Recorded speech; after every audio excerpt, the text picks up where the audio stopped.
Okay, it is 7:01. I call this meeting to order. So we start with assigning the attendance sheets. Have you can pass that around. We'll go into the approval of the agenda. Are there any amendments to the agenda? Amy? Okay. Marvin? I move to strike the academic affairs commissioner member report, ASRF, and also the student loan program one. Okay. Yeah. I move to strike the EDP trial and that's correct. Okay. And also Trent is not available today to come to council, so he wanted to strike the ad hoc committee for fiscal transparency, so if anyone can. Yeah. I move to strike the ad hoc committee for fiscal transparency policy. Great, thank you. Are there any other amendments to the agenda? I can entertain a motion anytime. Yeah. I move to approve the agenda as amended. All right, a second. Second, Alia. All those in favor? 1, 2, 3, 4, 5, 6, 7, 8, 9, 10, 11. Those against and those that abstain. All right, to an 11-0-0 vote, the agenda has been approved as amended. We'll go ahead into the approval of the minutes from September 15th and September 22nd. Did everyone have the time to look over those? Are there any discussion items or amendments to those minutes? I can entertain a motion anytime. I motion to approve the minutes for September 15th and September 15th. Okay, so you move to approve. I move. Okay, cool. Is there a second? Second, get by Alia. All those in favor? 1, 2, 3, 4, 5, 6, 7, 8, 9, 10, 11. Those against and those that abstain. All right, to 11-0-0 vote, the minutes have been approved from September 15th to September 22nd. We'll go ahead into public comments. So the first round of public comments will be audio only. So you can leave, if there are public comments that want to be audio only, we'll go ahead and turn that off. Any audio only? Okay, so none will leave USAC Live as is. All right, so go ahead and do audio and video public comments. So for 2 minutes, public comments. Okay, I close public comment at 7:04. All right, we'll go ahead and special presentation. So special presentation on federal advocacy by Zach Tucker. And my chief staff for political representative staff. All right, great. So for special presentations, you'll have 15 minutes. I will raise my hand. We have about 12 minutes left, and then we'll all open up for questions. All right. Nathan, do you want to operate that? Excellent. All righty. Actually, can everyone hear my voice just kind of like this? Excellent. Can I go back? All right. So, in response to our withdrawal from the United States Student Association, I offer to present on our plans for and actions hitherto for the direct federal advocacy program. What we'll be covering in this presentation is our inaugural trip to Washington, the budgeting and feasibility of the direct federal advocacy program, and some of the legislative asks that we've been making, and then we will be asking all of you to support the resolution that will be introduced next week that presents a unified front on some of these federal issues. Given the looming deadline for the Perkins loan and the relevancy of the Higher Education Act and other federal items to students in this time, I think it's appropriate for us to be taking strong stances and sending a message that we're serious about these issues.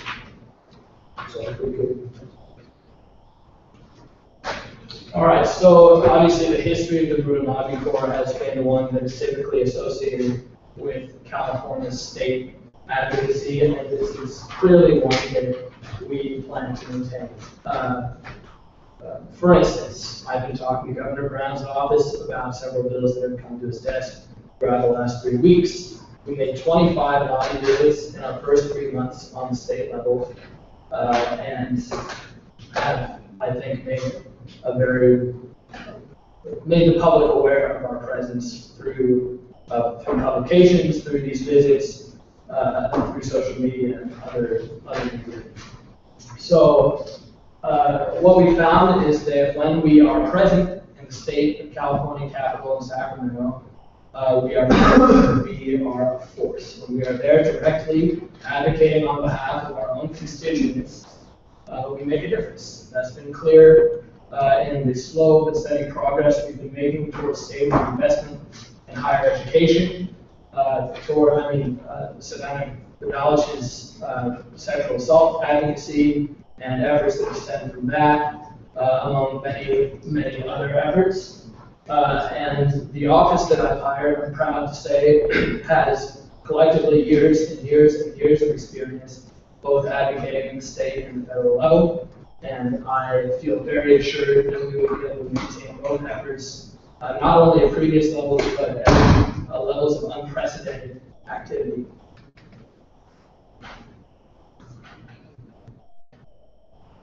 Beautiful California State Capitol. So another program we've launched to expand on the history of the Bruin Lobby is the Bruin Defenders Program. Now, I won't be touching on this in great detail in this presentation, as this is dedicated to direct federal advocacy, but the two are not unrelated. Having a direct federal advocacy program, having the contacts and history and institutional memory associated with a program like this opens up the Bruin Defenders Program to whole new avenues. Students with stories or community groups with advocacy goals that can only or can be best reached at the federal level should not be prevented from doing so. And being able to provide our campus leaders and our students with an avenue to Congress, which is often a very unapproachable, inaccessible institution, is a goal that we hope to achieve, and one that we're sure that we can. I apologize also, I have no voice. So the travel grant has been helpful to student groups in the past, but it was very limited. It was $7,000 to $10,000. Depending on the external vice president, and often it was used just for conferences and couldn't, there wasn't enough to also maintain some kind of direct advocacy between students and the legislators that often make decisions about these students' lives. And the Bruin Defenders Program obviously multiplies this several times over. We have $50,000 integrating the old travel grant into $41,000 of programming budgeted for this program, which is to say that, and we'll be releasing a document outlining the step-by-step to achieving this, and we're launching the program 5th or 6th week of fall to ensure that there is a strong awareness from all groups and students, and that our publicity campaign has been completed such that everyone has a fair shot at achieving this funding on a rolling basis. So the federal advocacy program that we're introducing to compound on the impact we want Bruin Defenders to make is as follows. So we flew to DC. We didn't drive. There's Nathan's photography skills. Us in front of the Capitol under construction. On our first day, and so there were a few goals that informed this trip. First, we wanted to get a sense for how feasible making these trips several times a year, sending other students on these trips, how much it would cost, what the political climate was like. In one sense, it was an investigative trip. The next was to establish contacts early and often to create relationships with staff members and of course, members of Congress themselves. And then also to get a head start on legislative asks that were time sensitive and important to students.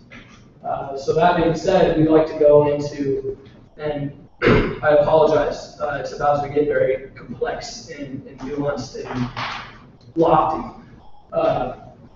But principally, we're concerned with the issue of student loan debt. This is one that has the most momentum in both parties in Washington.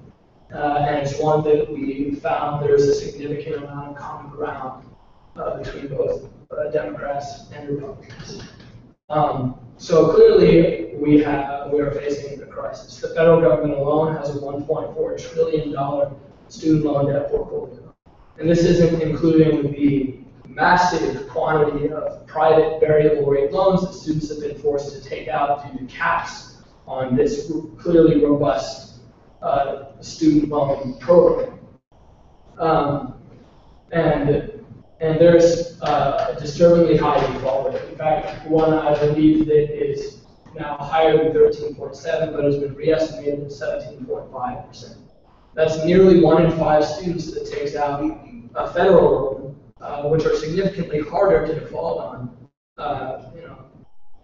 That's nearly 1 in 5 students that never pay back some quantity of these federal loans.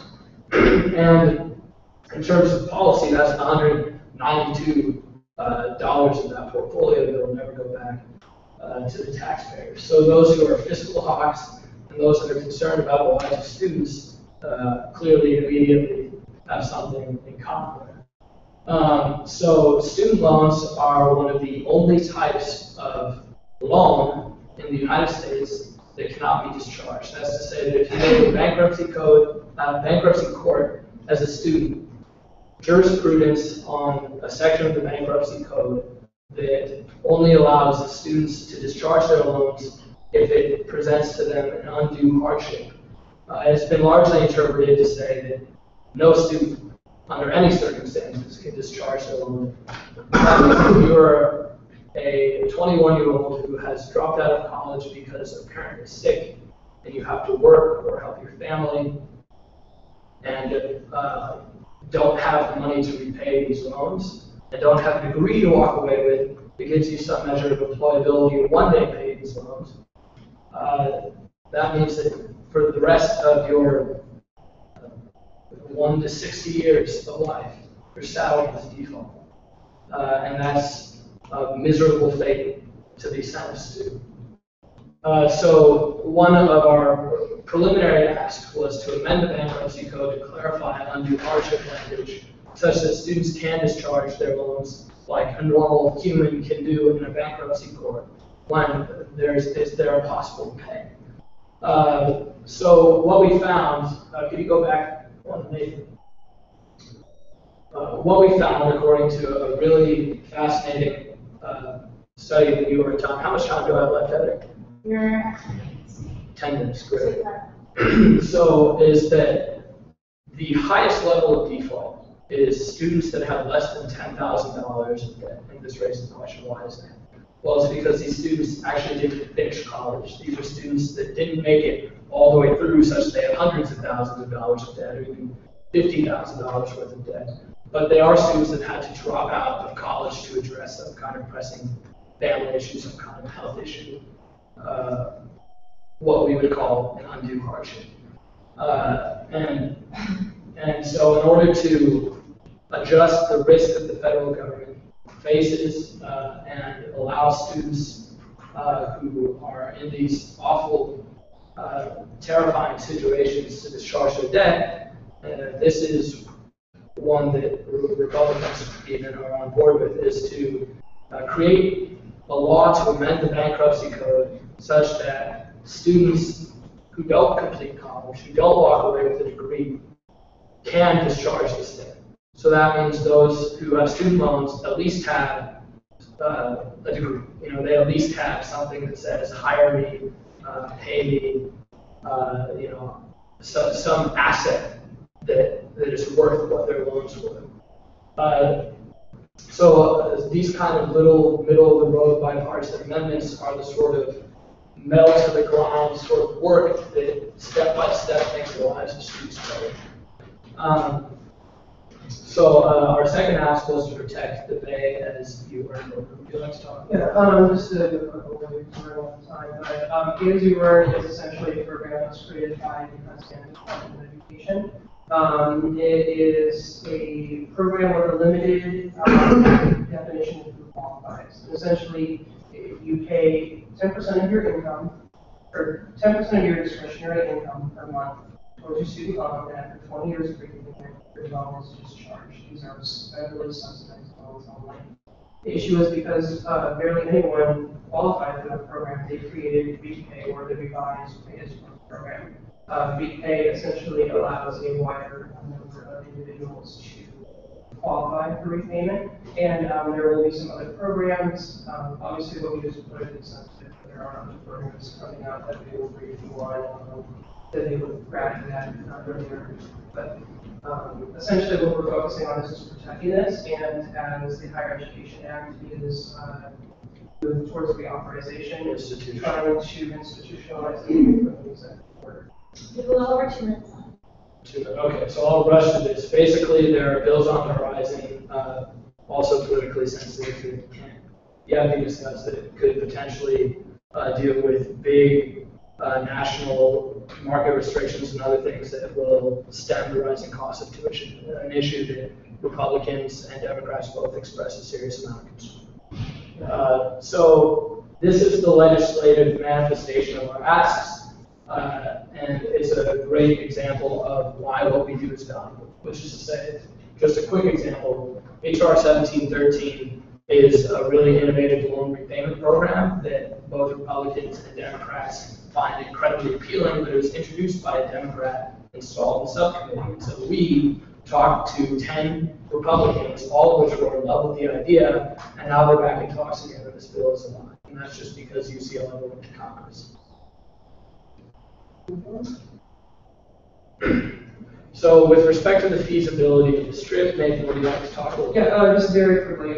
So our trip did go a little bit over budget because we did a last minute trip to DC, which cost extra for airfare.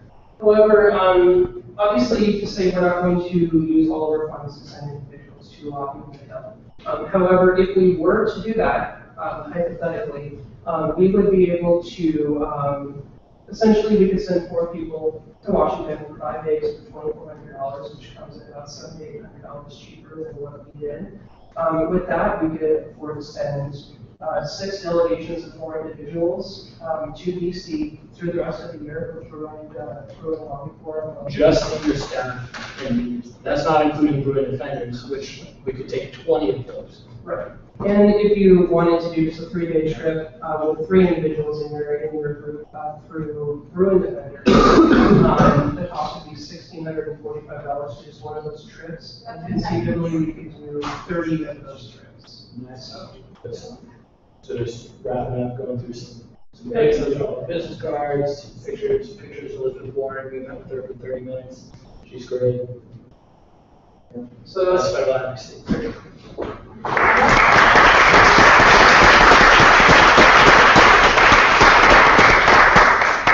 Questions? Okay, sorry, you were like kind of rushing to finish up. So, I was a little confused because you said we take 4 people for 5 days, right? And then we take 6 delegations and 4 people for about 1 day. Sure, so thank you for giving us the opportunity to talk more. So that's to say that with the Bruin Lobby Corps money, this is independent of Bruin Defenders. This is just me, senior staff, going to make trips to advocate on behalf of all of UCLA. We could make 6. Under these 2 pricing models, you could send 6 trips of 4 or 10 trips of 3 using the Bruin Lobby Corps. Just Bruin Lobby Corps. And if you adjust that to Bruin Defenders, you can make respectively 20 or like 35 trips, which is, by the way, that's like sending a group once a week to Washington, which we would never do. And the cost of state advocacy is significantly reduced. So we could spend 2/3 of our budget on DC and probably still have a surplus for state advocacy. And that's really something to keep in mind. When it comes, there are serious concerns about, do we have the money to send people to DC? It's expensive. Do we have the contacts to successfully carry out DC advocacy? And the hope is that this presentation clarifies the answer to all of those questions, and rightful skepticism is yes, we do have those resources and that potential.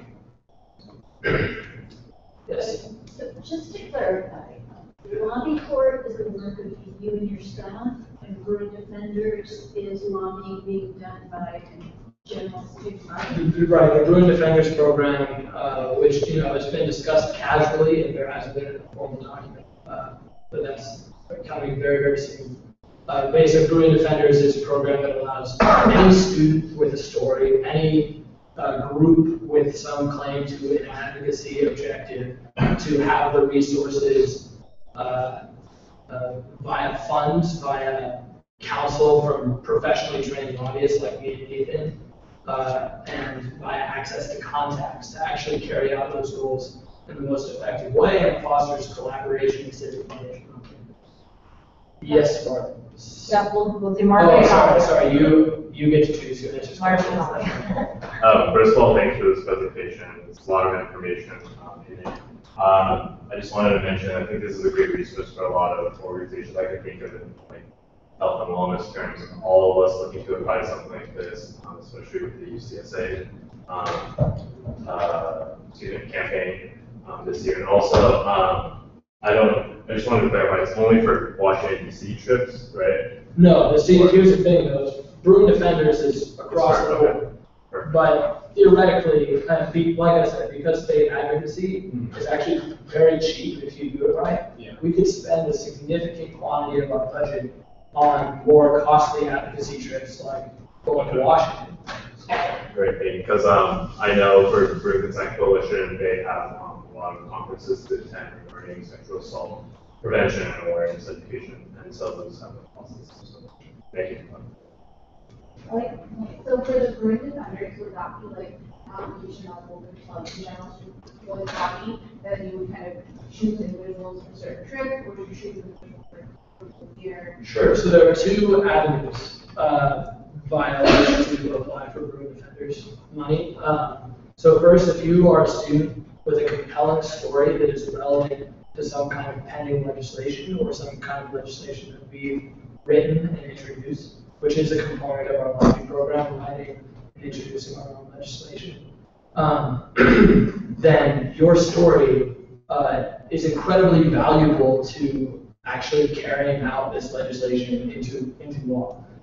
So, I mean, right, one of the most pressing examples is someone with a sexual assault story. And, you know, Savannah is a great example of that. She took her story, told it from the hills, and made a lot of changes because she brought that story into an advocacy space. And anyone who's willing to do that with any, and again, broadening it to any sort of story that's relevant to any kind of legislation, any member of the student body is entitled to hopefully will be aware that this is the case. Now, also, student groups will have a liaison with my office, such that if a student group has some kind of advocacy that they want to carry out, then that group will be able to accomplish it. And this is on an individual basis. You have an advocacy objective, a specific piece of legislation that you want to address in Congress or in the state capitol to Governor Brown or whoever.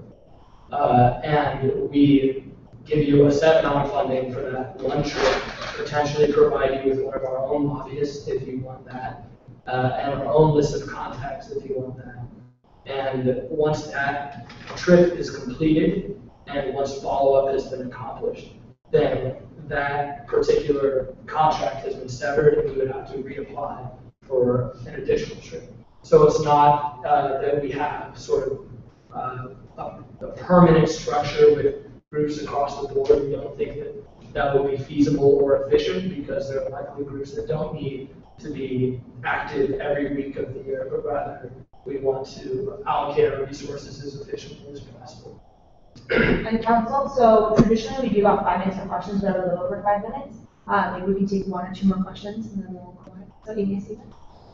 Just a question, how much you spend your So we spent that money.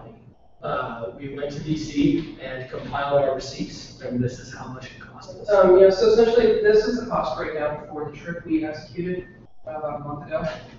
However, most of it was adjusted for what we spent on, basically airfare was more expensive than it needed to be. Because we booked the tickets like a week in advance, and we're booking a 6-hour flight across the country a week in advance is poor fiscal, Right, and so these are based on essentially how we would purchase insurance in the future, using all, online purchasing websites and tools that we would use. So, But as you can see, really, for larger trips, airfare is really the only adjusted number from the trip we actually took. And for 3 days, we just, did the math and reduced it by fractions. and cost of travel and transportation and consumables is based on what we spent during our trip.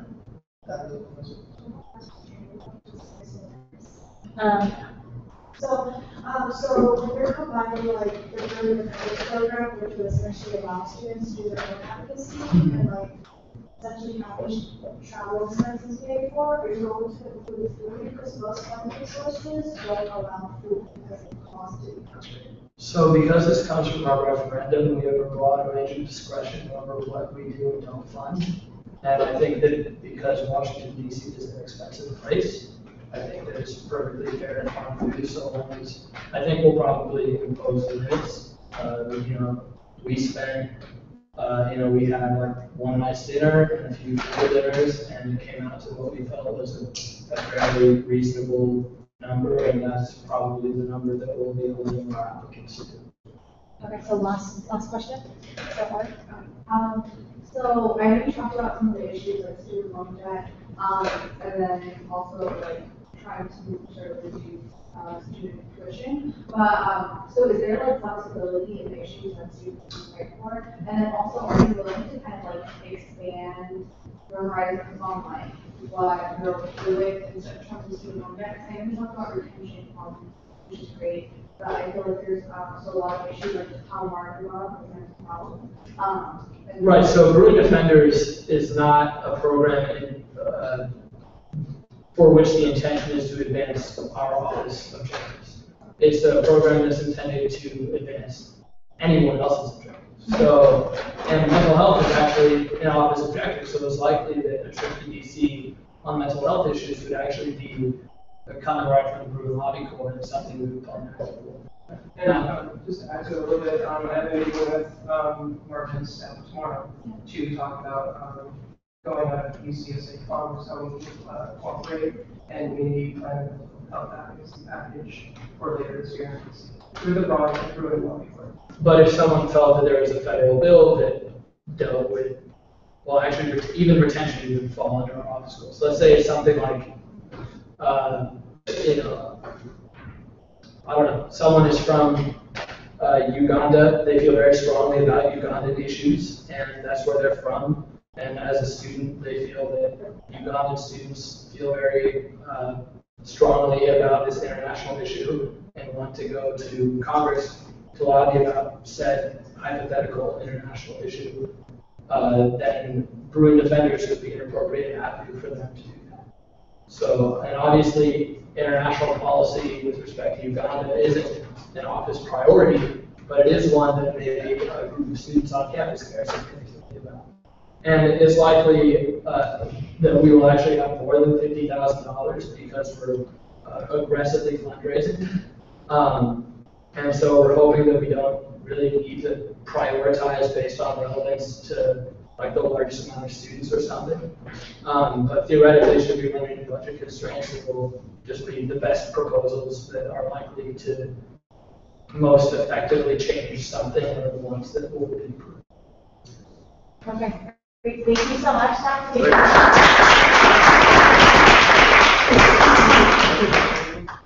Okay, we'll go ahead into appointments.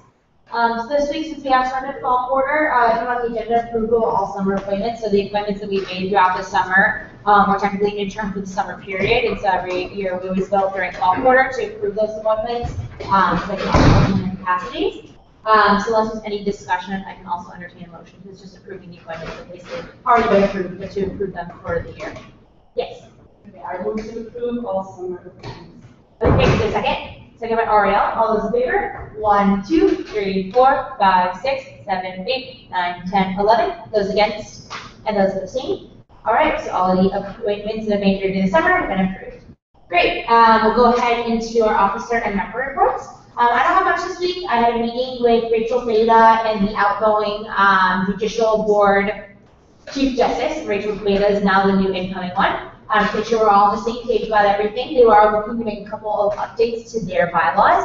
So I'm sure we'll receive more information as those policies come into play. We'll also be making our 2 other J Board appointments within the next couple of weeks. I've been holding off for ARC because I know we've had some things going on, so I've been holding off for a little while. Once we get things back going in the year, I'll be joining those J Board appointments. And that's all I have for this week. Next week I'll have a longer report because I have some meetings at the end of the week and next week. So any questions? Okay, we'll go on to the internal vice president. We actually did strike a report. Heather isn't available to be here today. I'm sure Marvin can talk a little Campus Safety Week. Do you have any updates for that? Yeah. Yours comes along. Just Okay. go back towards you. Okay, that's all the updates I know for her. So if you have questions for Heather, feel free to reach out to her. We'll go on to our external vice president, Zach Tobin. Well, since I haven't talked enough today, I will go. So I had a meeting with Keith Parker, the Associate Vice Chancellor of Government Relations today. Talked for a long time about the budget. Marcy comes back into my life again. Yeah. So we talked about SB 376, and I have to see. To the governor, I updated him that I've been working with the governor's schedule to find some time late this week or early next week to talk to him face to face about it. But the governor is a quirky guy who knows if they'll hold up there on that. We discussed a strategy on the January budget once that comes out and other things. But principally, I've been working on that. I talked with members of the United States Senate today about Perkins loans and protecting that. The House of Representatives passed an extension on that program, and it is now in the Senate's hands. And we met with Lamar Alexander, who's basically the one guy in the Senate that's going to have a say as to whether or not this goes forward. So we've been talking with his office. And a lot of busy work, so that's me. Great. Any questions for the external vice president? Okay, seeing none, we'll go on to the Student Wellness Commissioner, Marvin. Good evening, everyone. First, I'll talk about Campus Safety Week. Heather, we're looking to convene essentially all of our point people, including myself, Ian, Heather, later this week in order to make sure everyone's going to be out there for the resource fair on Monday. And I want to confirm on behalf of the Brewing Consent Coalition, our residency that will be coordinating the panel after the underground screening Thursday. And so we're looking to make sure that we get the right people on that panel. Besides that, the planning is going well, and we're just anticipating the return of our favorite team together. And so we'll have an updates for Campus Safety, which is going to be beautiful. I just had a meeting yesterday with Pediatric AIDS Coalition President Manali. She's very sweet, and we met about just discussing our affiliate partnership that's been in effect for a while now, and we're looking to continue that. So just for clarifications, Pediatric AIDS Coalition technically is an affiliate of Student Wellness Commission. It originated in the Student Wellness Commission, now it's an affiliate, and so we're looking to acknowledge this moving forward, and we're excited to extend our partnership to allow for more intimacy between both organizations.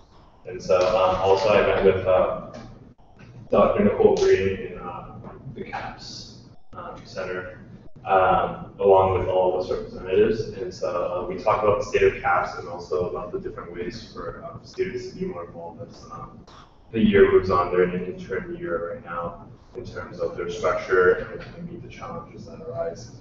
So one of the main problems right now that's pretty clear to a lot of people is that it essentially is an over demand for the services. And so this is actually not necessarily a bad thing because if anything, it's a result of the success of outreach and awareness of mental health to all students on campus, and not only students, but also the members of the USAC community. And so we talked about different ways we want to look to address this because while we're successful in awareness and outreach, we want to look to do our part as students to see if we can help with not treatment because we're not qualified for that, but education in that respect. And so we're looking for ways, including we discussed and agreed upon having a student representative involved in new counselor, new therapist hirings. And so I'll be determining the people that will be sitting, the students representatives sitting on board to interview those candidates. And also a more long-term goal that we want to do is I will be sitting down with all of us representatives to come up with a vision for what we think a peer health, peer mental health support education group and system, like officially partnering with CAPS, what that could look like. That has actually been a thing in the past, but it's been discontinued for a while now, and it's actually it's been a thriving cause in many different UC campuses. So we're going to look to see what other models are and see if we can implement this in order to alleviate some of the demand and incoming traffic that CAPS serves. And so that's a goal that should be assessed this year. I want to talk about All of Us campaign briefly. They just had their first meeting from 6 to 7, as well as an info session. A lot of people showed up and were interested in joining. Their apps are closing the end of this week, so if anyone knows people that are interested, tell them to apply as soon as possible. They have great ideas that they tossed around this year, and actually the most recent, or the most pressing thing now upcoming is Mental Health Awareness Week, which is week 2. All of us in partnership with different organizations, including GR2 and GR3, will be hosting awesome events all week. Every day is an event. And this is a continuation of SWC Health starting on Monday, and this is going to continue on raising mental health awareness throughout the entire week. And so I just wanted to reiterate that this is an all-council campaign. Essentially, without it being said, I can say it right now, but it's essentially spearheaded by SWC through a lot of its efforts and support. And so involvement in terms of partnering for events is amazing.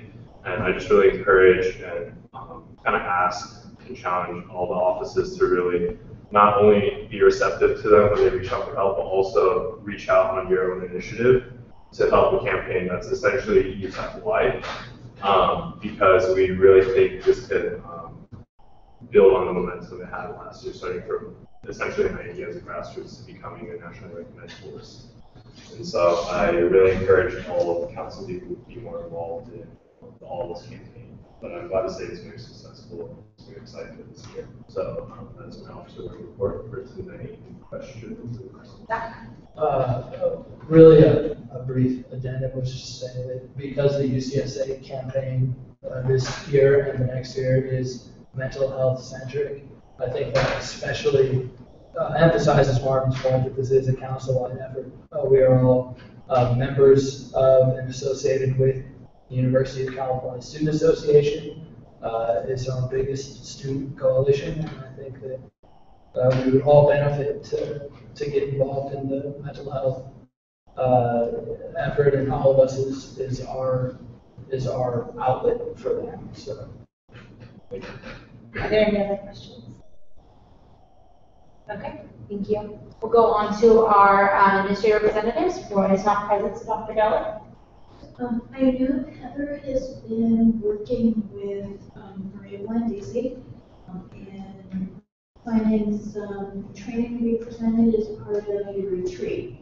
Remember, the retreat's coming up in a couple of weeks, and I'm very hopeful. I know there have been years where it's been challenging for some council members to make it to the portion that happens on Friday afternoon, but we're really trying to put together an agenda for Friday that will bring value, and do hope that as you plan for retreat, you keep your schedules open for Friday afternoon so that you can participate in the trainings that we're hoping to offer.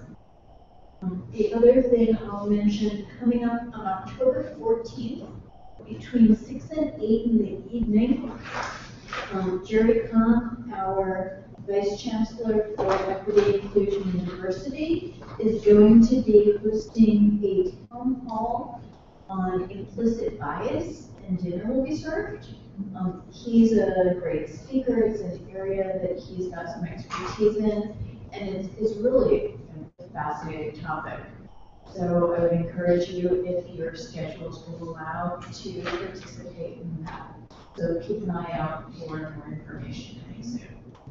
Thank you. Are there any questions? Sorry, what time is that between? It would be from 6 till 8. I don't have the location, and I know the dinner will be served as part of it. It'll be in well. All right. Any other questions? Okay, then we'll start. Hello. Welcome to the board. How was your last week? Christine? This week. No, please. Okay. I'll go on to our fund allocations then, so Stephanie. So there are $25,388.16 required. This has to be $10,135.29 requested, and the finance committee recommended $3,632. Sorry, I forgot to mention, but 16 groups applied, and if this allocation is fully approved, then there will be $69,981 left in the budget. Okay, great. I move to approve the $3,632 contingency allocation. For a second? Second by Amy. All those in favor? 1, 2, 3, 4, 5, 6, 7, 8, 9, 10, 11. Those against? And those abstaining? All right, 11-0-0 vote. The contingency programming allocation has been approved. We have no old business. Our new business item has been struck, so we will think for that. So go on to announcements. So I'm just going to go around the table. So Danny, anything? Marvin's very excited. Marvin over there. Okay, I have a lot, so just to preface it, week 1 has started, all the committees are back, and so we just had our meeting this Tuesday, and so good amount of things. First of all, every committee in SWC is recruiting. We have some leadership opportunities, including marketing and also logistics, and so those are open. We're hosting an SWC open house from 5:30 to 6 p.m. in the Kirkhoff Stage 131 next week. So if anyone's interested, they can come and ask questions about that. Who wants to learn? All committees will be there. I'll be there too, but that's no big deal.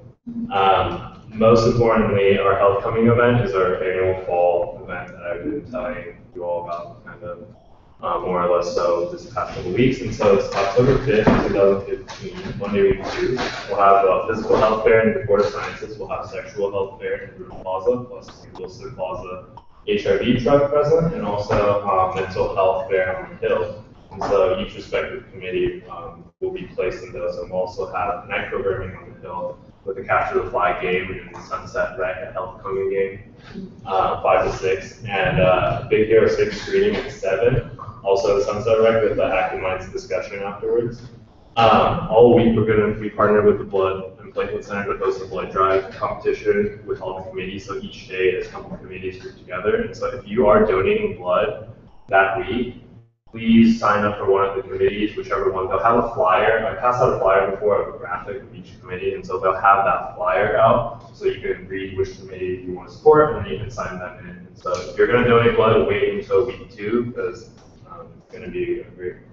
And so all SWC committees will be out on all these fairs, of course. And I was thinking, I talked to Trent, and I was wondering if I could gauge some interest in like a USAC table, because Trent mentioned he wanted to kind of maybe pass out blue books only for an hour or 2. So I was thinking maybe we could have different shifts, so an hour or 2 if any people wanted a table or anything. I can send out an email for more information about that if you interest for, and like a sign-up slot. So with that, it'll probably be either on the Hill or in Court of Sciences. So I'll send that afterwards.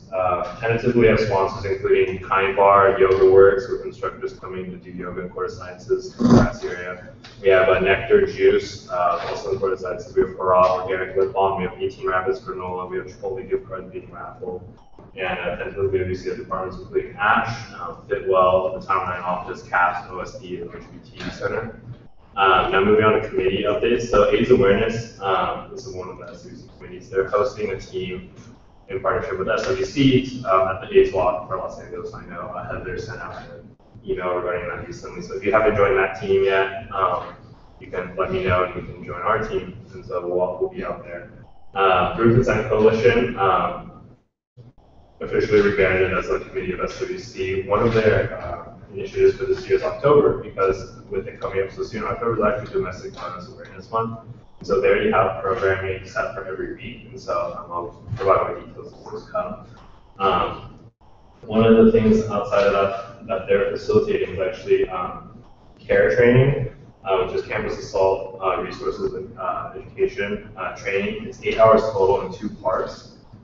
It'll be actually during council meeting, the 13th, which is a Tuesday from 5 to 9, and then the 20th, also 5 to 9. So I'll talk to them and see how, if we can attend, if we can't really miss this meeting, but at the same time, I encourage you all to share with your networks to have someone attend. We train in such important training. And so there also is going to be dinner served, so it's a great incentive as always. I'll keep you updated about those times. You know, they're tentative. CPR First Aid this quarter, due to the demand, they're actually going to be teaching 9 classes throughout each of these weekends, and so sign up on the website if you're interested. And they can also look to host private group classes if your office is interested in hosting a specific group or your own office in terms of getting trained for that. Earth Committee, we have a unique opportunity for Earth to really reestablish it. So we're looking for leaders that are passionate in environment. Even if you have anyone that wants to get involved with SWC, become like a liaison. We're encouraging all members or anyone interested in environmental health and water supply, and also their unique leadership opportunities. And so for that, that's actually due October 9th, next week. SWC's Experts Committee, they have an info session this Wednesday, September 30th, from 7 to 8 p.m. in Ackerman 2401.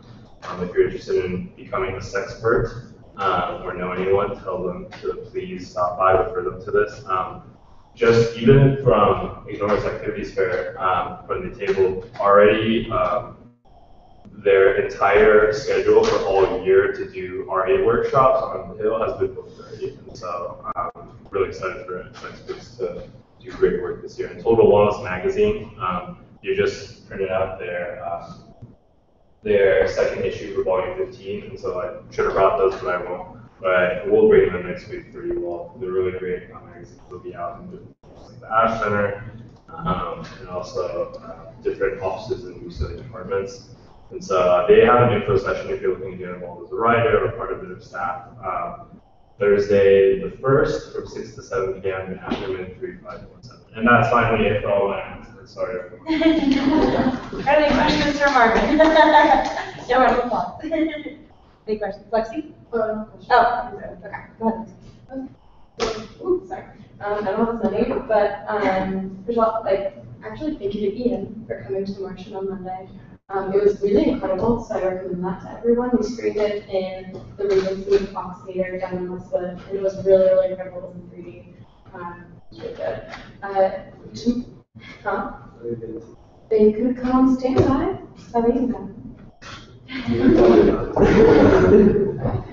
But tomorrow we're screening The Fast and the Furious 7 in the Coming Room Ballroom. So check that out.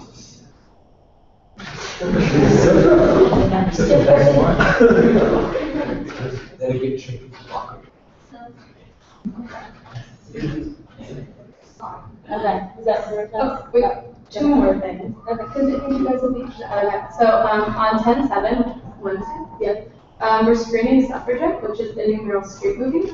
I think Carey Mulligan as well, and it's also going to be in Ackerman. And it's going to be really great. But also on that day, we are doing a co-program with Startup UCLA in Crimson Commons, and we're going to have a speaking event with Troy Carter, who was the manager for Lady Gaga and a bunch of other interesting people.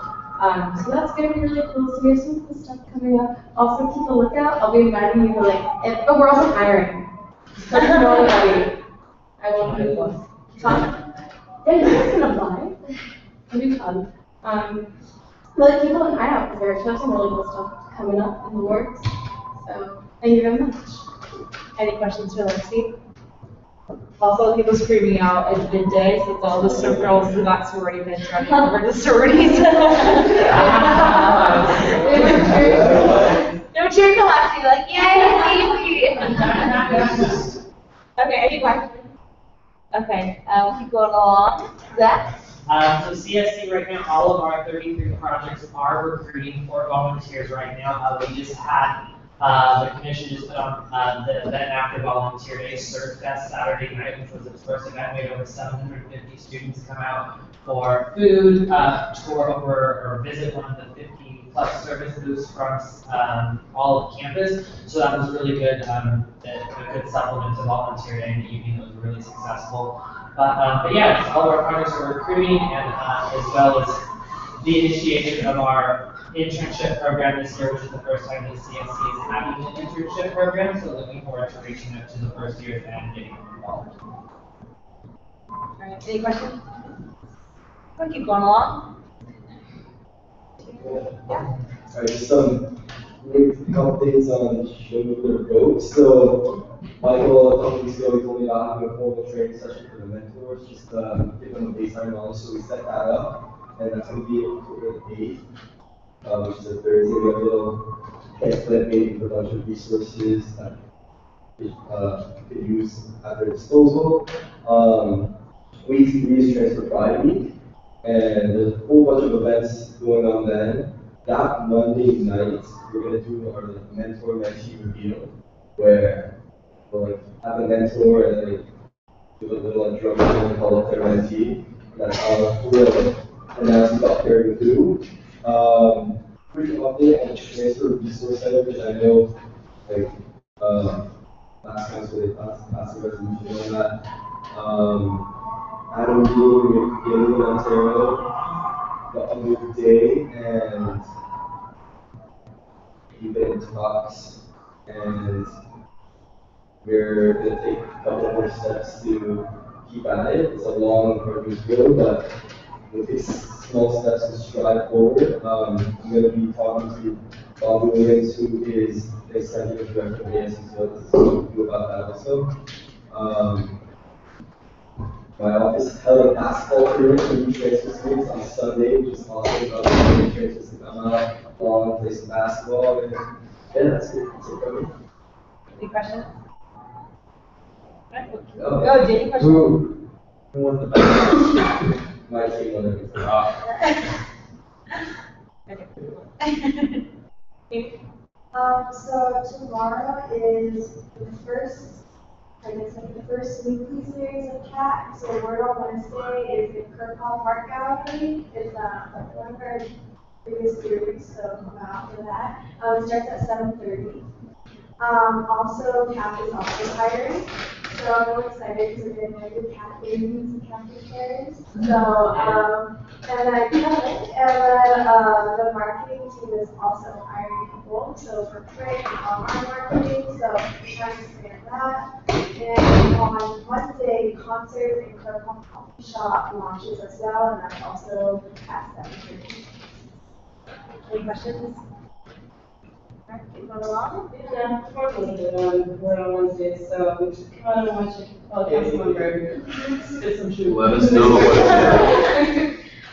So yeah, so then I already mentioned the programming. I'll remind you again next Tuesday, so I'll showcase your artwork. And then the relationship that's under our offices is underway. The application is coming along really great. So that's it. Any questions?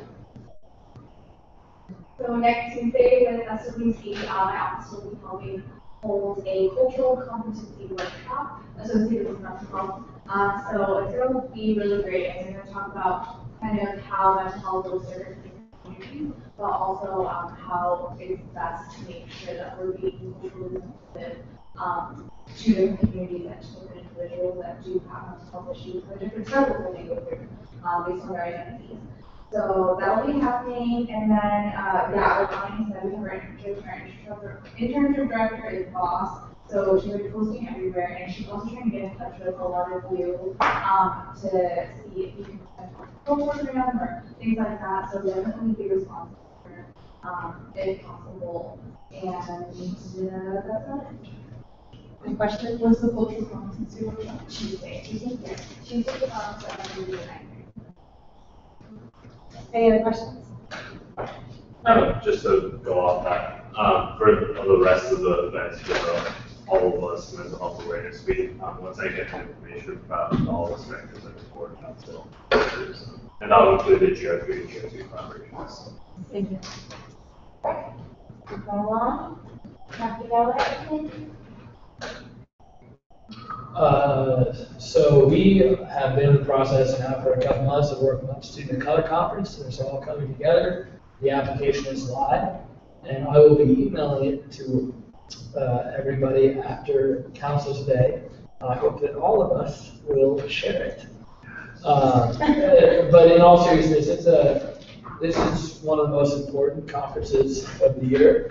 It addresses and helps students of color and their allies come together on these issues and plan to act on them throughout the year. It's a way that students across UCs can work on these things, and we're putting a lot of money and effort so that we can send the biggest delegation in the UC. We're aiming for 90 students, and that will require everyone to share this with all of their networks. We're doing outreach to a lot of the community orgs, and we're hoping that people who may have not even attended the conference and their groups are also welcome to do so.